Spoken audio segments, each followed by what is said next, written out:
안녕하십니까? OLE에 대해서 발표하게 된 러닝조입니다.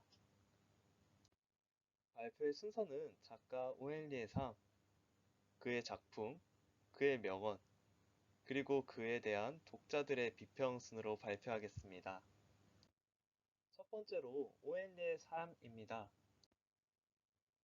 1862년 10월 11일 윌리엄 시드니 포터는 1862년 10월 11일 노스캐롤라이나주의 그린즈버러에서 엘저넌 시드니 포터와 메리 제인 버지니아 스웨인 부부 사이에서 태어났습니다. 1879년 고등학교를 졸업하고 삼촌이 경영하는 약국의 조수로 들어가 1881년 약사 자격증을 획득하였습니다. 1882년 포터는 제임스 홀을 따라 텍사스로 이주하여 그의 아들 리처드 홀의 목장에서 일하였고, 그곳에서 포터는 독일, 스페인 등지에서 온 이민자들의 음악을 배웠습니다. 1884년 포터는 오스틴에서 극단에 들어가 기타와 만돌린을 연주하였습니다. 1887년 그는 17세였던 에솔 에스테스와 결혼하였습니다. 1888년 아들이 태어났으나 태어나자마자 사망하였습니다. 1895년 그는 휴스턴으로 이사하였고, 포터는 우체국의 고정 작가로 글을 쓰기 시작하였습니다. 그러나 오스틴에서 재직하였던 은행에서 포터가 재직 중 계산 실수를 범했던 이유로 고소당하였고 구금되었습니다. 1897년 아내 에솔이 결핵으로 죽어간다는 전가를 받고 오스틴으로 돌아왔습니다. 1898년 2월 행령죄로 징역 5년을 선고받아 5월 25일 오하이오 교도소에 수감되었습니다. 1902년 뉴욕 월드 선데이 매거진이 그의 글을 수록하길 원하자 포터는 뉴욕으로 이사하였고, 포터는 이 잡지에서 381편의 단편을 실었습니다. 1907년 포터는 세라 린진 콜먼과 재혼하였고, 1910년 6월 5일 오랫동안 알코올 중독이었던 윌리엄 폴터는 1910년 6월 간경화, 당뇨병 화병증, 심장 비대증으로 47세의 나이로 사망하였습니다. 다음은 오엘리의 작품 소개입니다. 오엘리의 작품 중 가장 유명한 마지막 잎새는 모두가 함께 봤던 작품입니다. 날이 갈수록 폐렴이 점차 악화되던 존 씨의 마지막 잎새가 떨어지면 자기도 죽을 거다라는 말에 페이먼 씨는 그렇게 나약한 소리가 어디 있냐며 화를 내고선 창밖에 그림을 그려 존 씨의 병이 완쾌되는 내용입니다. 하지만 익히 알려진 내용 이후의 이야기로는 폭풍이 치는 밤에 그림을 그렸던 페이먼 씨가 폐렴에 걸려 돌아가셨다는 반전의 내용이 있었죠.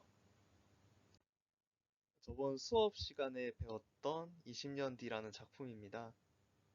밥이 20년 전 친구 지미와 했던 약속을 지키기 위해 늦은 밤 어두운 곳에서 기다리다가 경찰관을 마주쳤고, 옛날 이야기를 하다가 경찰관은 다시 순찰을 돌러 가고, 나중에 온 지미를 만나 많은 이야기를 나누었습니다. 하지만 밝은 가로등 밑에서 보자 사실 지미가 아니었고, 나중에 알게 된 사실로는 진짜 지미는 전까지 대화했던 경찰관이었다는 반전의 내용이 있었습니다. 오엘의 작품 중 두 번째로 인기가 많은 크리스마스 선물입니다. 가난하지만 서로 사랑하는 부부 짐과 델라가 있었습니다. 크리스마스 날 델라는 남편에게 선물을 하기 위해 자신의 길고 고운 머리카락을 잘라 시계줄을 샀습니다. 남편에게 시계줄을 선물하자 짐은 당황했습니다. 그 이유는 짐은 델라에게 최고급 머리빗을 사주기 위해 자신이 아끼는 시계를 팔았습니다. 서로에게 선물을 하기 위해 자신들이 아끼는 것을 희생한 아이러니한 내용을 담은 반전이 있었죠. 그 다음은 여러분이 알 법한 마누엘 빵입니다. 돈은 많지만 결혼을 하지 못한 마더의 가게에 매일 찾아오는 허름한 옷의 남자가 있었습니다. 그 남자는 항상 손에 물감이 묻어 있었고 오래된 빵 두 덩이만 사가는 사람이었죠. 마더는 그에게 호감이 생겼습니다.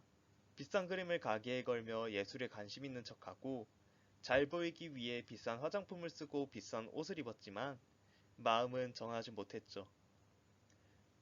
그러다 어느 날 남자가 한눈을 판 사이에 빵 안에 크림을 발라 넣었습니다. 잠시 후 남자가 화를 내면서 들어옵니다. 이 마녀 같은 여자야. 당신은 날 망쳐놓았단 말이야. 알겠어? 영문을 몰랐던 마더에게 밖에 있던 남자가 설명해 주었습니다. 사실 그 남자는 가난한 천재 화가가 아니라 건축가였던 것입니다.